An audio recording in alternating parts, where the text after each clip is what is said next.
இன்றைக்கு தவக்காலத்தின் 5ஆம் வாரம், ஏப்ரல் மாதம், திங்கட்கிழமை, 7ஆம் தேதி. இன்று தேவன் நமக்கு தரும் ஜீவநீர் ஊற்றான இறை வார்த்தைகள் திருப்பாடல் 23. இறை வார்த்தைகள் 1, 3, 4, 5, 6 முடிய. நாம் அனைவரும் பாட வேண்டிய பதிலுரை பாடல். இருள் சூழ் பள்ளத்தாக்கில் நடக்க நேர்ந்தாலும்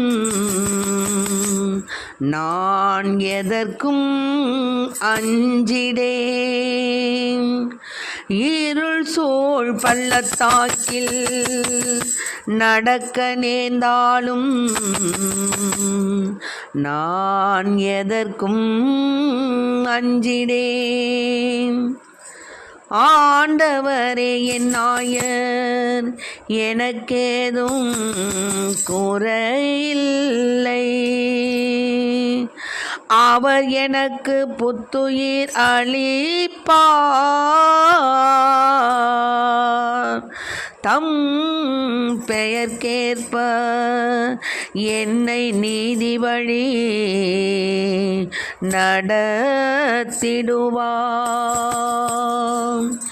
இருள் சூழ் பள்ளத்தாக்கில் நடக்க நேர்ந்தாலும் நான் எதற்கும் அஞ்சிடேன். நான் மேலும் சாவின் இருள் சூழ் பள்ளத்தாக்கில் நான் நடக்க நேர்ந்தாலும் நீர் என்னோடு இருப்பதால் எத்தீங்கிற்கும் அஞ்சிடேன். இருள் சூழ் பள்ளத்தாக்கில் நடக்க நேர்ந்தாலும் நான் எதற்கும் அஞ்சிடேன். என்னுடைய எதிரிகளின் கண்முன்னே எனக்கொரு விருந்தினை ஏற்பாடு செய்கின்றேன். நீர் என்னோடு இருப்பதால் எத்தீங்கிற்கும் அஞ்சிடேன். உம் கோலும் நெடுங்கழியும் என்னை தேற்றும். இருள் சூழ் பள்ளத்தாக்கில் நடக்க நேர்ந்தாலும் நான் எதற்கும் அஞ்சிடேன். என்னுடைய எதிரிகளின் கண்முன்னே எனக்கொரு விருந்தினை ஏற்பாடு செய்கின்றேன். என் தலையில் எண்ணெய் நறுமண தைலம் பூசுகின்றேன். எனது பாத்திரம் நிரம்பி வழிகின்றது.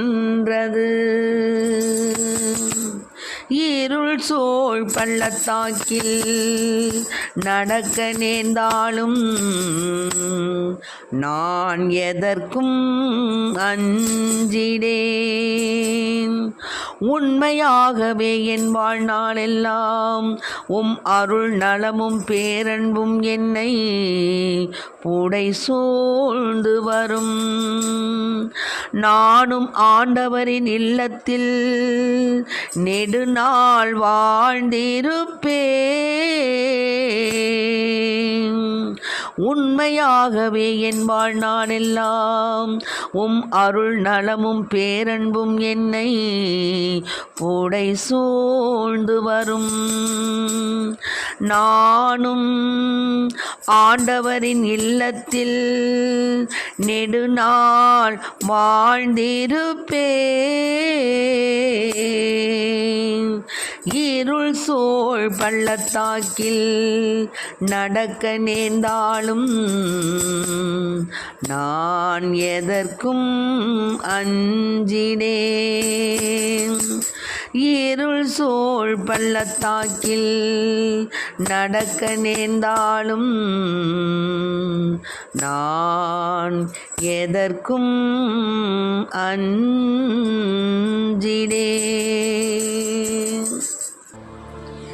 இன்றைக்கு நம் தேவன் தரும் ஜீவ நீரூற்றான இறை வார்த்தைகளை கேட்டோம்.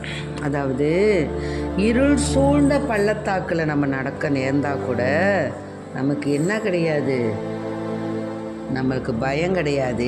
ஏன்னா நம்மை படைத்த தேவன் நம்மை தன் உரிமை சொத்தாக மாற்றிய நம் தேவன் நம்முடன் இருக்கும் பொழுது நமக்கு எந்த பயமும் கிடையாது. அதைத்தான் இங்கே சொல்கிறாங்க. அதாவது நாம் எங்கே நடந்தாலும் சரி, எப்படி இருந்தாலும் சரி, தேவன் நம்மை பாதுகாப்பார். நமக்கு பக்க பலமாக இருக்கின்றார். அவரே நமக்கு கேடகமும் கோட்டையும் கவசமாக இருக்கின்றார் என்பதை நாம் உணர்ந்த பிள்ளைகளாகத்தான் வாழணும். ஏனோ தானோ என்று நம்ம வாழக்கூடாது.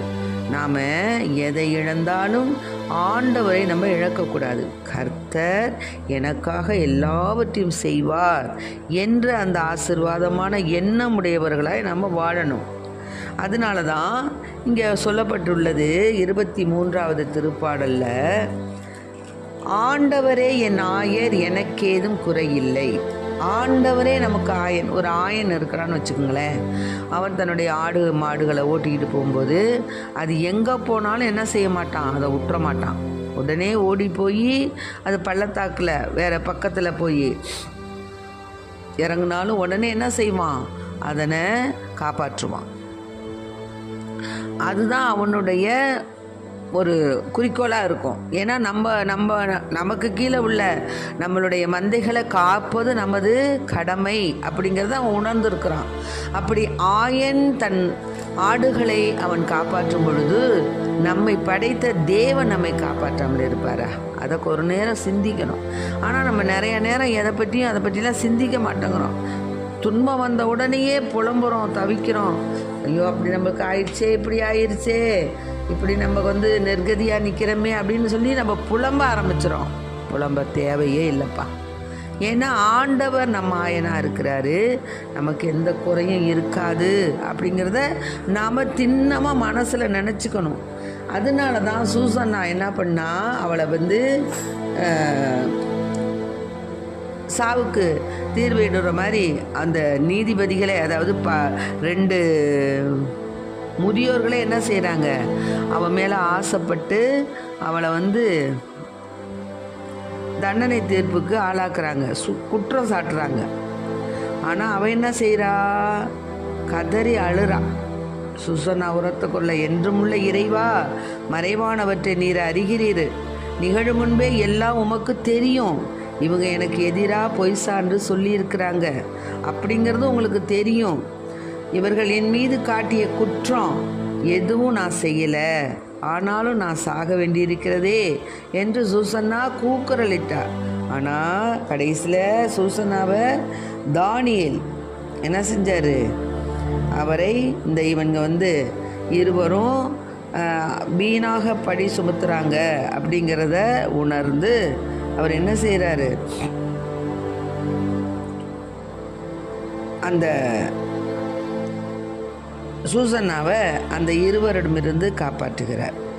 அதாவது தானியேல் அவரிடம் என்ன செய்கிறாரு, 2 பேரையும் தனித்தனியாக விசாரித்து, நீங்கள் இந்த மாதிரி நன்றாக பொய் சொல்கிறீங்க, அது உங்கள் தலையில் தான் விழும். ஏனெனில் உன்னை 2 கூறாக வெட்டவும் இவ்வாறு உங்கள் இருவரையும் அழித்தொழிக்கவும் கடவுளின் தூதர் வாளுடன் காத்து கொண்டிருக்கிறார் அப்படின்னு வீணாக சூசனா மீது பழி சுமத்தின 2 பேர் மேலேயும் தானியேல் கூறுகிறார். அப்போது உடனே கூட்டம்லாம் என்ன செய்து உரத்த குரல் எழுப்பி, தம்மில் நம்பிக்கை வைப்போருக்கு மீட்பளிக்கும் கடவுளை போற்றியது. தம்மில் நம்பிக்கை வைப்போருக்கு மீட்பளிக்கும் கடவுளை போற்றியது. பார்த்தீங்களா, தம்மில் நம்பிக்கை வைக்கிறவங்களுக்கு மீட்பளிக்கக்கூடிய கடவுளை என்ன செஞ்சாங்க, மக்கள் எல்லோரும் போற்றினாங்க. போற்றி அந்த முதியோர் இருவருக்கும் அவங்க எதிராக எழுந்து பொய் சான்று அவங்க சொன்னதை அவங்க வாய்மொழியாகவே தானியேல் மெய்ப்பித்தார். அந்த முதியோர் பிறருக்கு செய்ய இருந்த தீங்க அவர்களுக்கே மக்கள் செய்தார்கள். பார்த்தீங்களா? அதனால் மாசற்ற சூசன்னா அன்று காப்பாற்றப்பட்டார். இதுதான் இருள் சூழ் பள்ளத்தாக்கில், அவளுக்கு பயங்கரமான சாவின் பள்ளத்தாக்கில் அவள் போய் நிறுத்திட்டாங்க அவளை. ஆனாலும் அவள் தேவன் நம்மோடு இருக்கிறார், மறைவானவற்றை காணக்கூடிய தெய்வமே நான் என்ன செய்வேன் அப்படின்னு சொல்லி அவள் நம்பிக்கையோடு ஆண்டவரை தேடும் பொழுது ஆண்டவர் தானியேல் வழியாக அவளை சாவிலிருந்து மீட்கிறார். இப்படியாகத்தான் பிள்ளைகளை நாமும் ஆண்டவருடைய பார்வையில் மிக மதிப்பிற்குள்ளவர்களாக இருக்கிறோம். நம்மளை சும்மா சாதாரணமாக நம்ம நினச்சிட்டு இருக்கிறோம். நம்மளுடைய பெருமை, நம்மளுடைய மதிப்பு நமக்கே தெரியறதில்ல. ஆமாம், அதனால தான் நாம் என்ன செய்கிறோம், நிறைய இடங்களில் குழம்பி தவிக்கின்றோம். அதனால் தேவன் நம்முடன் இருக்கிறார், நம்மை காப்பாற்றுவார் என்ற அந்த உயர்வான நம்பிக்கையில் நாம் இருந்து எல்லா நிலையிலையும் நாம் இறைவனுக்கு ஏற்புடைய பிள்ளைகளாக வாழ்ந்து இறைவனில் நம்பிக்கை உடையவர்களாய், யாரில்? இறைவனில் நம்பிக்கை உடையவர்களாய் நாம் எல்லா நிலையிலையும் ஆண்டவரை துதித்து கொண்டு ஆண்டவரை புகழ்ந்து கொண்டு எதை இழந்தாலும் ஆண்டவரை நான் இழக்க மாட்டேன், கர்த்தர் எனக்காக எல்லாவற்றையும் செய்வார், கர்த்தர் எனக்காக யுத்தம் செய்வார் என்பதை உணர்ந்த பிள்ளைகளாய் வாழ்வோம்.